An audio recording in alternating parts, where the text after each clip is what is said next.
রাজশাহীর ডাবতলা এলাকায় একটি বাড়ির 5 তলাতে আসলে একটি ঘটনা ঘটেছে। সেখানে জেলা দায়রা জজ যিনি রয়েছেন আব্দুর রহমান, তার ছেলেকে ছুরিকাঘাতে হত্যা করা হয়েছে বলে আমরা জানতে পেরেছি। আপনাদের একটু দেখাই, তাহলে বুঝতে পারবেন যে এই জায়গাটিতে এখন সিআইডি ফরেনসিকের যারা রয়েছেন তারা এসেছেন এবং তারা তাদের কাজ শুরু করেছেন। মূলত ঘটনা শুরু হয়েছে 2:45 থেকে এবং 2:45 আমরা পুলিশের মাধ্যমে যেটা জানতে পেরেছি, লিমন নামে একজন আসলে এই বাসাটি ঢোকে এবং ঠিক ডাবতলা থেকে পার হয়ে এসে সিটিহাট যে যাবার রাস্তা, সেই রাস্তার বাম পাশে, সিটিহাট যেতে বাম পাশে আসলে এই প্রায় 10 তলায় একটা বাড়ি, এই বাড়ির 5 তলার একটি ফ্ল্যাটে বছরখানেক আগে ভাড়া নিয়েছিলেন আব্দুর রহমান এবং তার স্ত্রী এখানে থাকতেন ছেলেসহ। তৌসিফ রহমান সুমন, বয়স বলা হয়েছে 15 থেকে 20 বছর। তো সে, আমরা যতখানি জেনেছি, যে 9ম শ্রেণীর একজন ছাত্র।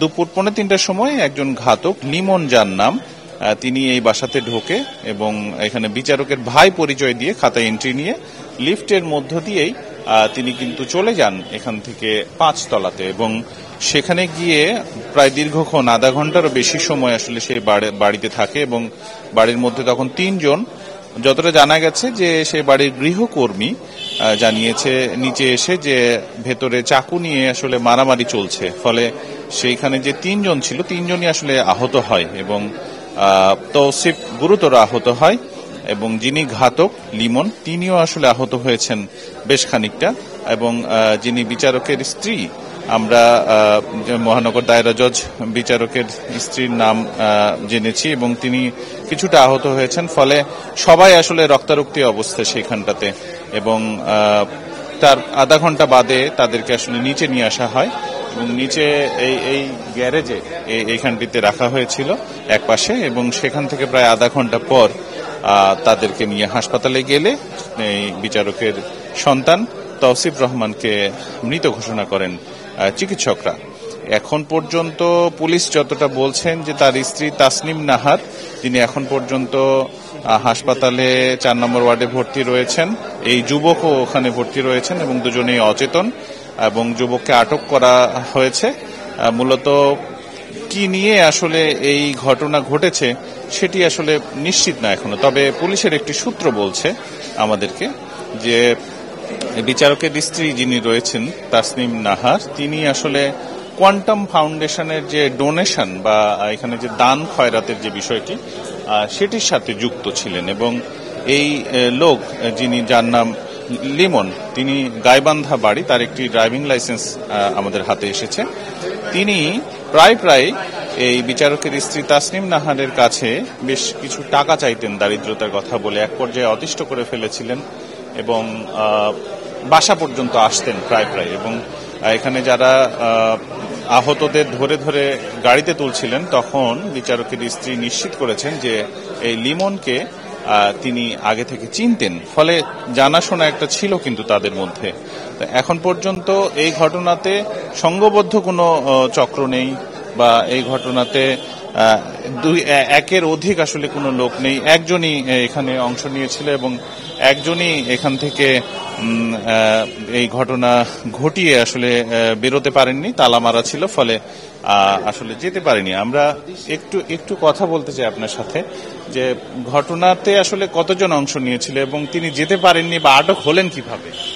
আসলে এত কিছু তো আমরা জানি না। বিষয়টা হচ্ছে যে আপনার ওনারা তো, আমরা যেটা দেখলাম 3 জনই ছিলেন, 3 জনই আহত, 3 জন ছিলেন, 3 জনই আহত। এখানে কি গেটটা লক করে দেওয়া হয়েছিল পরে? হ্যাঁ, আমাদের গেট তো লক ছিল আর কি নিচে। হ্যাঁ, নেমে আসেননি আমাদের এই যে লোকজন যে ওদেরকে বের করে নিয়েছে, কারণ 3 জনের অবস্থাই খারাপ ছিল। আপনার আমাদের ম্যানেজার যে আপনার হচ্ছে যে ওই আগে ছেলেটাকে নিয়ে আসছে নাকি, নিয়ে আসার পরে তারপর ওকে টেনে নিয়ে এসে নিচে রেখে তারপরে বাকিটা হসপিটালে নিয়ে গেছে। বিচারকের যিনি স্ত্রী, তিনি আসলে কতটা আহত হয়েছেন এটা আসলে আমি দেখার সুযোগ পাইনি, কারণ অটো থেকে নিয়ে টান মেরেছে, তো আসলে হসপিটালে নিয়ে যাওয়াটা জরুরি ছিল, এই কারণে আমরা হয়তো আসলে দেখার সুযোগ পাইনি। তবে ওই ছেলে যেটাকে সন্দেহ করা হচ্ছে, ওই ছেলেটা এখানে পড়েই ছিল, ওই ছেলেটাকে পরে পাঠানো হয়েছে। মানে ঘাতককে পরে পাঠানো? হ্যাঁ, পরে। আসলে ও ঘাতক কিনা তাও জানি না, আপনার পুলিশ এসে তারপরে ওরা নিয়ে গেছে। হ্যাঁ হসপিটালে। এই বাসাতে অনেক সুরক্ষিত গার্ডও আছে, ফলে এই ধরনের ঘটনা ঘটাতে আপনার মত কি, আপনি কি মনে করছেন? আসলে এটা তো আসলে খুবই দুঃখজনক, কারণ আমরা তো এটা এক্সপেক্ট করি না। আমাদের সিকিউরিটি ব্যবস্থা যতটুকু চেষ্টা করা এটা দেওয়ার জন্য, এবং ওনার কিন্তু এন্ট্রিও নাকি করানো হয়েছে, এন্ট্রি করানো হয়েছে। এটা আসলে আমাদের জন্য একটা ভীতিকর, কারণ দেখেন আমরা এখানে সবাই আসলে শান্তিপ্রিয় মানুষই বসবাস করি। এটা একটা আনসার্টেন ঘটনা, এটা আমাদেরকে তো আসলে খুবই উদ্বেগের কারণ হয়ে গেছে। মানে ফ্যামিলি নিয়ে থাকি সবাই, এটা খুবই দুঃখজনক। শঙ্কা কাজ করছে, কাজ তো করবে, খুব স্বাভাবিক, খুব স্বাভাবিক। এবং ওনার ফ্যামিলিতে এটা হবে, এটা তো আসলে অপ্রত্যাশিত। অনেক ধন্যবাদ আপনাকে। যারা বাসিন্দা রয়েছে এখানে, তারা মূলত শঙ্কায় ভুগছেন এখন, এবং অনেক পরিমাণ মানুষ এই জায়গাটাতে এসেছেন। তারা জানার চেষ্টা করছেন। একটু না, শুধু একটু জানতে, আমি একটু জানতে চাই যে ছেলেটা আসলে কেমন ছিল, তোমরা তো দেখেছো? ছেলেটা ভদ্র এবং নম্র ছিল, এবং কথা বলতো না। উনি সবসময় শান্তশিষ্ট ভাবে চলতো। ক্লাস 9-এ পড়তো, এমনি চলাফেরা কারোর সাথে করতো না। কয় তলায় থাকতো ওনারা? 5 তলায়, লিফটের 5 ফ্লোর। তোমরা আজকে কি দেখেছো? আমি জাস্ট বাইরে থেকে এসেছি, এসে দেখছি অবস্থা, মানে আমরা উপরে যেতে পারি না। হ্যাঁ, রক্তারক্তি অবস্থা। তৌসিফ লিটন এটুক জানি আমি। হ্যাঁ, তোমাদের সাথে কথা হতো প্রায় প্রায়? না, অত কথা হতো না। আমরা জাস্ট উনি কথাই বলতো না, চুপচাপ। অনেক ধন্যবাদ তোমাকে। আমরা যতখানি জানি যে এই জায়গাটা অনেকটা ব্যস্ত, এবং এই জায়গার সামনে কিন্তু বেশ কয়েকজন মানুষ তারা থাকে, দোকানও আছে আপনার এই জায়গাটার সামনে। আপনারা আসলে কিভাবে জানলেন বা আপনারা কি দেখেছেন যদি একটু বলতেন? আসলে হচ্ছে ছেলেটা কারোর সাথে মিশতো না, ওই মানে একা একাই এখানে থাকতো। তো ছেলেটা আপনার যাই হোক অনেক ভালো ছিল। ছেলেটা অনেক ভালো। আপনার বলতে গেলে ওদেরই কেউ হবে, আমার জানা মতো ওদেরই কেউ হবে। চেনা জানা? হ্যাঁ, চেনা জানা, ওদেরই কেউ হবে। আজকে কি হয়েছিল একটু যদি বলতেন? আজকে আমি মানুষের কথা এটা, যে এখানে আসছিল, ওর সাথে বিল্ডিং এ ঢুকে ওর সাথে রুমে ঢুকে ওখানে হাতাহাতি, ওখানে রুমের ভিতরে হাতাহাতি, রুমের বাইরে না, রুমের ভিতরেই। তো সেই কাজের মেয়ে ছিল, কাজের মেয়েটা আপনার চিল্লাচিল্লি করে পরে নিয়ে যায় মেডিকেলে যে মারা যায়। মানে নিয়ে যাওয়ার সময় দেখেছেন? হ্যাঁ, নিয়ে যাওয়ার সময় দেখেছি। রক্ত কেমন ছিল বা আঘাত কেমন ছিল? রক্ত অনেক পড়েছে, রক্ত একবার শূন্য, একবার অনেক ফর্ণ নিয়েছে রক্ত। 3 জনই আহত ছিল? না, এখানে 3 জন আহত ছিল, 3 জনই। ঘটনা কয়টার দিককার? ঘটনা এখানে 3:30, 3:30 এরকমই। 3:30 থেকে 4:30 পর্যন্ত এগুলোই চলছে? হ্যাঁ। একজন ছাড়া তো আর বেশি জন আসেনি এখানে? এখানে একজনই এসেছিল। হ্যাঁ, একজন ছাড়া বেশি জন আসেনি, একজনই। ঠিক আছে। আমাদের সাথে আছেন যিনি গেটে এখানে দায়িত্ব পালন করেন। আপনার কাছে শুধু জানতে চাইবো যে উনি যখন প্রবেশ করে তখন কি রাগান্বিত ছিল কিনা, বা উনি আসলে কি লিখেছে, কার সাথে কি পরিচয় ঢুকিছে। যখন আমি অনেক জিজ্ঞাই যে আপনি কই যাবেন ভাই, তো আমি যাবো 5 তলায়। তো 5 তলায় কে হয় আপনার? তো যশোরের বাসায়। তো যশোর কে হয়? তো ভাই লাগে। তার মানে আপনাকে চিনা না, তো আপনার ভাই লাগে, এতদিন কই দেখলাম না, আপনি খাতাটা এন্ট্রি করেন। এই খাতা এন্ট্রি করে ছাড়িয়ে দিচ্ছি। তারপরে অনেক পর গ্যামজাম শুরু হয়েছে। একটা মহিলা আশা করছে যে যশোরের বাসা ভাঙাচোরা করছে কি, তখন আমি গেটে তালা মারা বাইরে দাঁড়াচ্ছি যে আমাকে মারতে পারে। এভাবে আটক হয়েছে? হ্যাঁ, এভাবে আটক হয়েছে। অনেক ধন্যবাদ। সিসি ক্যামেরায় আসলে শনাক্তের চেষ্টা চলছে, যে আসলে শনাক্তের কিছু নেই, যিনি ঘাতক তাকে আটক করা হয়েছে, এবং এখানে সিসি ক্যামেরায় গোয়েন্দা সংস্থা, পুলিশ, অন্যান্য যে বিভাগের আইন শৃঙ্খলা রক্ষাকারী বাহিনী আছেন তারা এসেছেন বিষয়টি তদন্তের জন্য। ফরেনসিকের একটি টিমকে আমরা উপরে যেতে দেখেছি, এবং বিষয়টি নিয়ে অনেকেই হয়তো ভাবছেন যে এই ঘটনাটি এরকম হতে পারে যে বিচার সংশ্লিষ্ট কোনো কিছুতে অন্য পক্ষ ক্ষুব্ধ হয়েছে কিংবা ক্ষুব্ধ হয়ে হামলা চালিয়েছে। বিষয়টি আসলে এরকম নয়। পুলিশ বারবার নিশ্চিত করছে এই বাসায় যারা অংশগ্রহণ করেছিল, বাসায় যারা থাকতো, বাসায় যারা দায়িত্ব পালন করত, তারা আসলে বারবার নিশ্চিত করছেন যে এই যে যিনি এখানে ঘাতক, এখানে লিমন মিয়া, তার একটি ড্রাইভিং লাইসেন্স পাওয়া গেছে, তিনি আসলে তাদের পূর্ব পরিচিত। ফলে এই পূর্ব পরিচিত হওয়ার সুবাদে তিনি খুব সহজেই একজন বিচারকের বাসা পর্যন্ত এন্ট্রি পেয়েছেন, এবং তার ড্রাইভিং লাইসেন্স অনুযায়ী দেখা যাচ্ছে যে তার বাবার নাম সোলাইমান শহীদ, এবং তার জন্ম তারিখ হচ্ছে জন্ম তারিখ না, এখানে ড্রাইভিং লাইসেন্সের মেয়াদ দেয়া আছে। তার বাসা হচ্ছে গাইবান্ধা, সেখান থেকে আসলে এই কার্ডটি করা।